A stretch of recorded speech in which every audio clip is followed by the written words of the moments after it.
సమాజంలో మహిళలు ఆత్మవిశ్వాసంతో ఆర్థికంగా ఎదగాలన్నారు మంత్రి సీతక్క. మహిళలు రాజకీయాల్లోకి రావాలని పిలుపునిచ్చారు. అంతర్జాతీయ మహిళా దినోత్సవం సందర్భంగా Osmania university arts, social science, women empowerment cell ఆధ్వర్యంలో promoting women's rights, gender equality and fostering empowerment అనే అంశంపై ఒకరోజు జాతీయ సదస్సును నిర్వహించారు.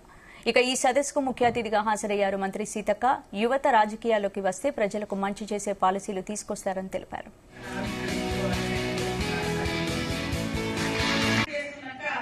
నా ట్విట్టర్ లో ఒకటి పోస్ట్ చేసిన, నేను చిన్నతనంలో ఉన్నప్పుడు నేను నక్సలైట్ అయితే అనుకోలేదు, నక్సలైట్ అయిన తర్వాత లాయర్ అయితే అనుకోలేదు, లాయర్ అయిన తర్వాత ఎమ్మెల్యే అయితే అనుకోలేదు, ఎమ్మెల్యే అయిన తర్వాత పిహెచ్డి కంప్లీట్ చేస్తానని అనుకోలేదు నేను అసలే. కానీ నేను మాత్రం చదువును ఆపొద్దు, సర్వీస్ మాత్రం ఆపొద్దు అనేది డిసైడ్ చేస్తున్నాను.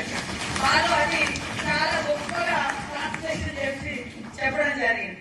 సో ప్రతి ఒక్కరికి ఒక తృప్తి అనేది ఉండాలి. మనం ఎన్ని చేసినా మనకు ఇంటర్నల్ సాటిస్ఫాక్షన్ ఏముంది అనేది కూడా మనం వెతుక్కోవాలి. కొన్ని సందర్భాల్లో మనకు నచ్చకుండా కూడా కొన్ని దారులలో వెళ్తా ఉంటాం. ఆ ఒత్తిడిలో మనం అప్పుడప్పుడు అట్లా అవుతుంటాం. కాబట్టి మనం అట్లా జరగకూడదు అనేది, అట్లా అనకూడదు అనేది ఎన్నోసార్లు ప్రతి మనిషికి మనకు రెక్టిఫికేషన్, దిద్దుబాటు అనేది మన పనిలో ఉండాలి, మన జీవితంలో ఉండాలి. మనం పనిచేసే ప్రదేశాల్లో కూడా మన మూలంగా ఎవరు ఇబ్బంది పడకుండా కూడా ఉండాలి.